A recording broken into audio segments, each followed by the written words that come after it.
ये कहानी शुरू होती है नाइजीरिया से। नाइजीरिया और अफ्रीका का सबसे बड़ा पैसे वाला फेमी ऑटोडोला। एक बार एक रेडियो प्रेजेंटर ने पूछा कि साहब जीवन में सबसे ज्यादा खुशी आपको कौन से समय मिली?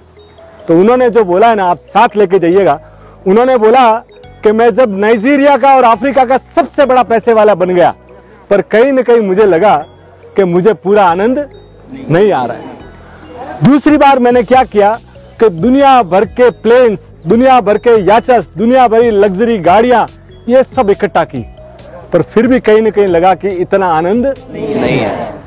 फिर मैंने क्या किया, उस जमाने में 95% पूरा एशिया और अफ्रीका का डीजल में आपूर्ति करता था, और पूरा उस जमाने में वो एशिया और अफ्रीका का सबसे बड़ा शिपिंग मैग्नेट बन गया। उसके बाद भी उसको लगा कि मुझे मजा नहीं आया। एक दोस्त का फोन आया उसके पास कि यार एक विकलांग स्कूल है, वहां पे 200 व्हील चेयर देना है।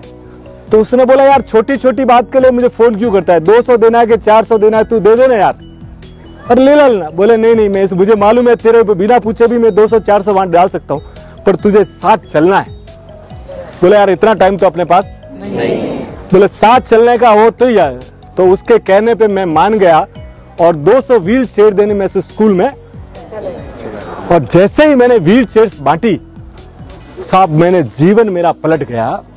वो बच्चे जितने भी थे ना, वो कुर्सी पे बैठ के जिस तरह से नाच रहे थे, खेल रहे थे, वो जो माहौल था ना, वो माहौल देख के मुझे ये तो बोला इनको तो लग रहा है हम पिकनिक मना रहे हैं, कोई जैकपॉट लग गया है। अब वो देख के मुझे पहली बार ऐसी खुशी हुई जो कभी मैंने देखी। अब मैं उनको एंजॉय करते हुए देख रहा हूं।